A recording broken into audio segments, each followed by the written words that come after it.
experiences. The session will be chaired by Lieutenant General Syed Atta Hasnain, Member, National Disaster Management Authority. I request General Hasnain to kindly chair session 3.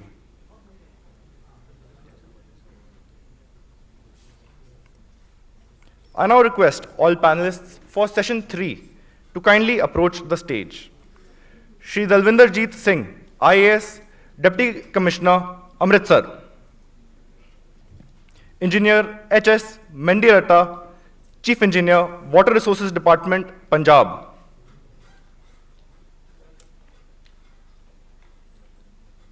Engineer Manveer Chaudhary, Bhakra Beas Management Board.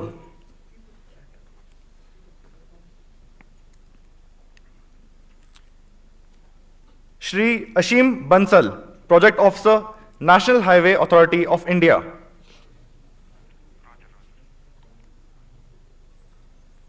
Shri Rishi Mahajan, Second in Command, 7th Battalion, National Disaster Response Force. Colonel Dheeraj Chandola, retired.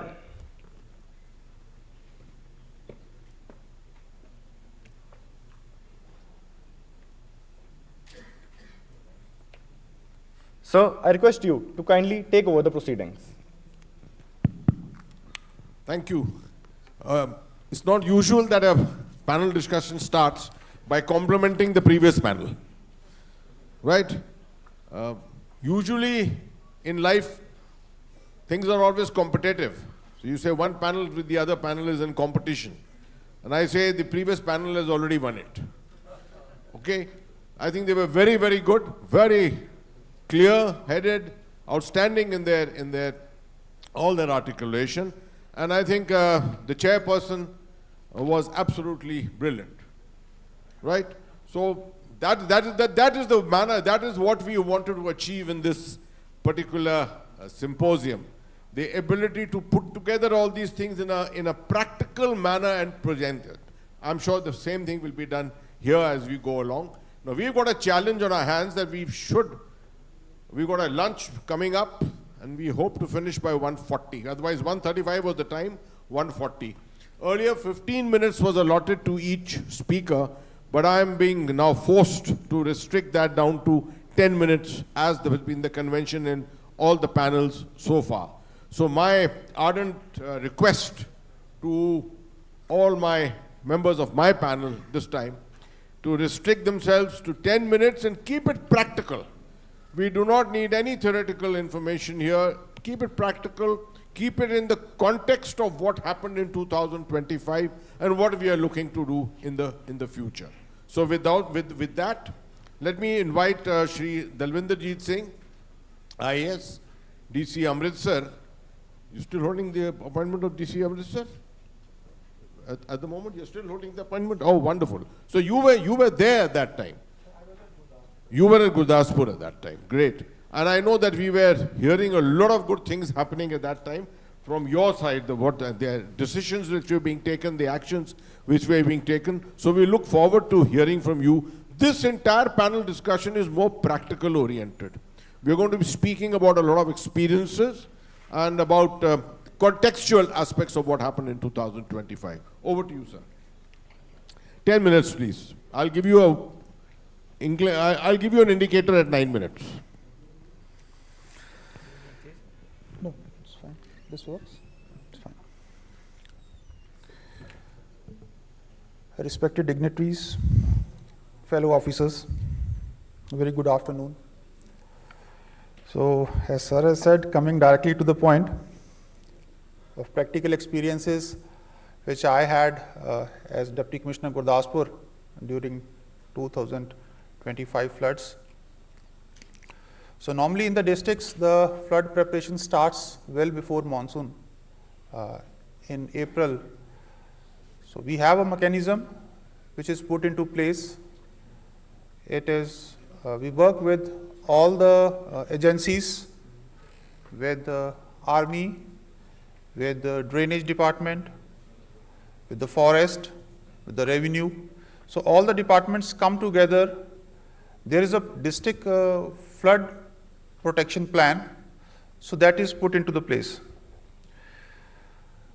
Gurdaspur, where I was posted, it had the last floods in 23. So the flood came because of the breach in embankments of Byas. So that was one benchmark which we had. The embankments were strengthened, but this time the fury it came from Ravi. So for Ravi, the last benchmarks were of 1988 floods. But the preparations were as per the last floods. The embankments were strengthened. The villages were identified which were likely to be affected in case of any breach. The advance meetings with all the villages were carried out. We have the BOP post of the BSF, so we had held regular meetings with the army and the BSF. So when finally the water level in Ravi started rising,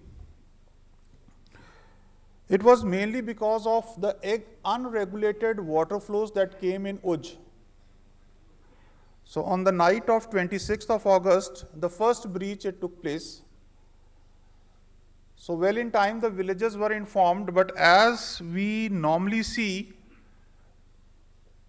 it is very difficult to evacuate people. They don't want to leave their homes, their belongings and the livestock. So with great persuasion, we could move out the children, women, elderly, and at least we assured them at least 1 or 2 person per house can stay back to look after the things. The water level, it started rising, and so we contacted NDRF. The teams immediately responded, and with all the infra which they had, we started moving out the people from the waterlogged areas. Gurdaspur has 7 villages across Ravi to which during floods, normally there is a boat through which we have to travel all around the year. Villages go by boat, but during floods, they totally get disconnected. So when we got distress calls from those villages, we contacted army, and their people were evacuated with the help of army helicopters. And even the supplies which were sent to all those who were stranded out there, it was again through the army helicopters. So in that way, the coordination, since the system was in place, the coordination when the floods actually came, the coordination, it took minimum time. The response time was quick. Whomsoever we contacted for the relevant assistance, it was immediately provided. So once the floods receded, the issue was of the outbreak of disease, relief, and all things.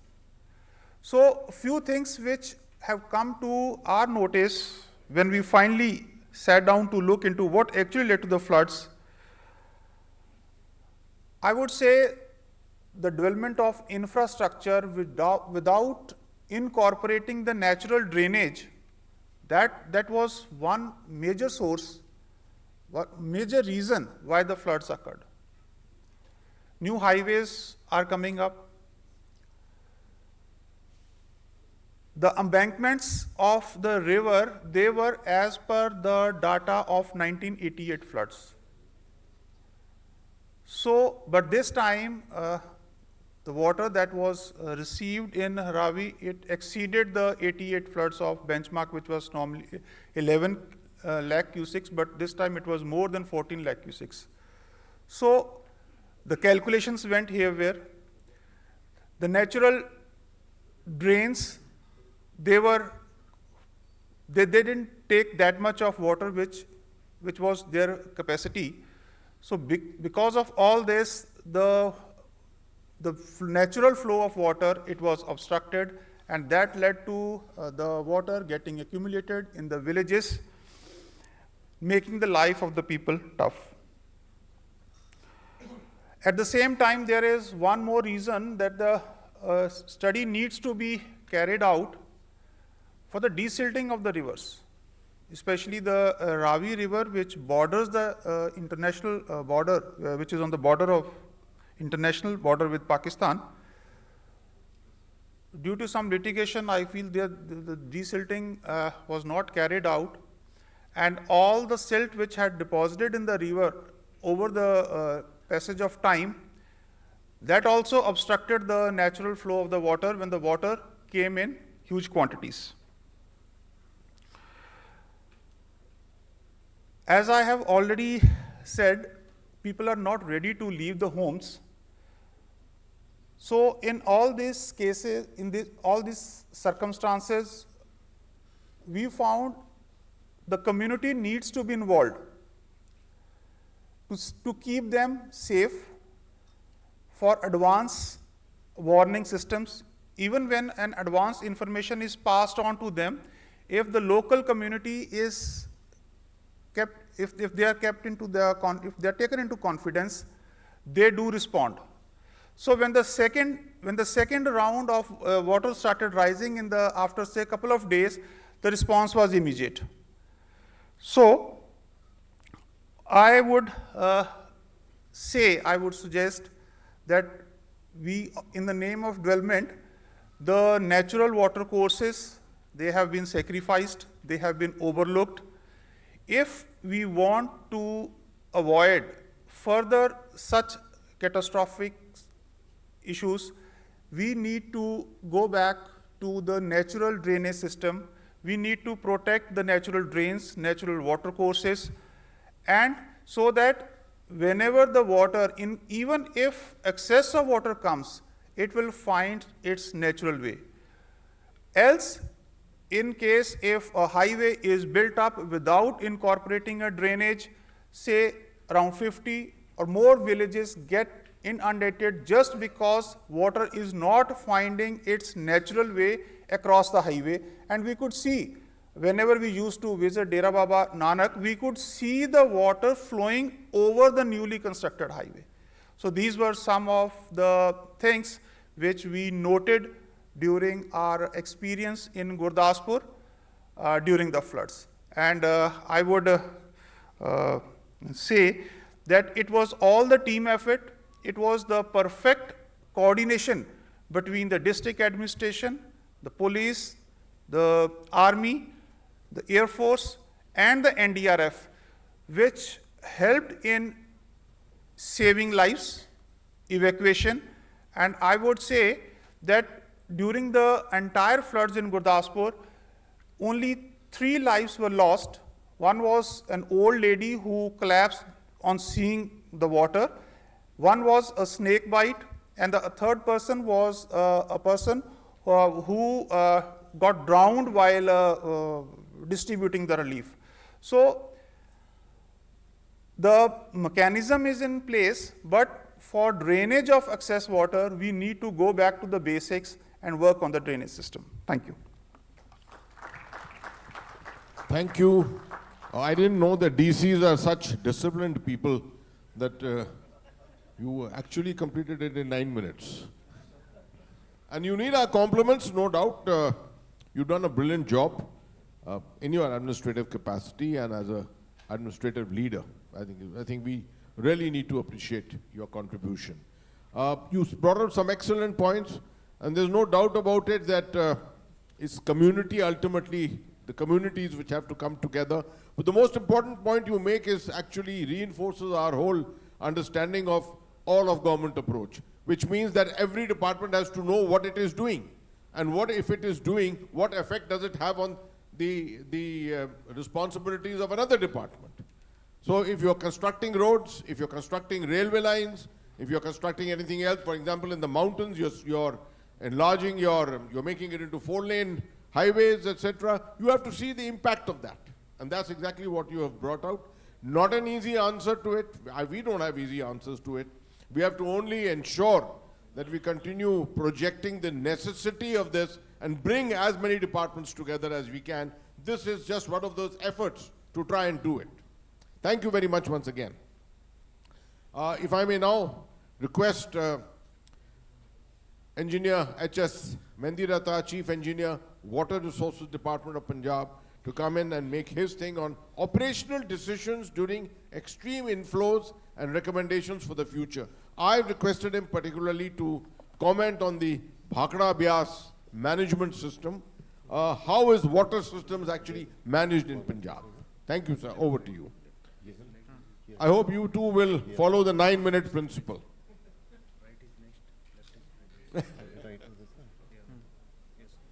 I hope you will follow the 9-minute principle. Sir, I will need a little more time.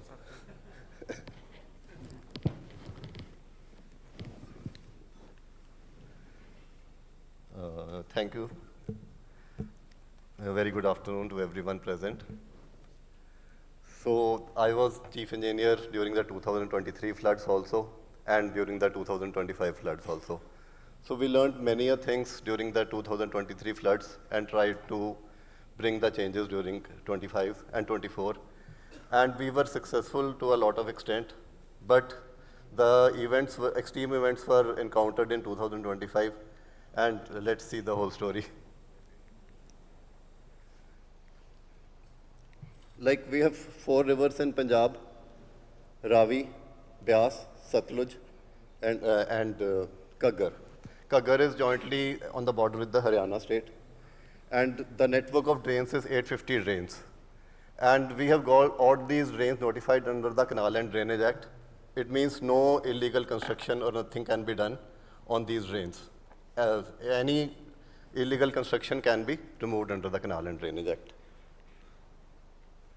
So these are the dams. The Bhakra Dam is on Satluj River, controlled by BBMB. Pong is again on Byas, controlled by BBMB. Ranjit Sagar Dam and Shahpur Kandi Dam are controlled by Government of Punjab. So what happened in 2025? In 2023, the main floods were in Satluj and Byas. And we raised our embankments, strengthened our embankments in Satluj and Byas. Whereas in 2025,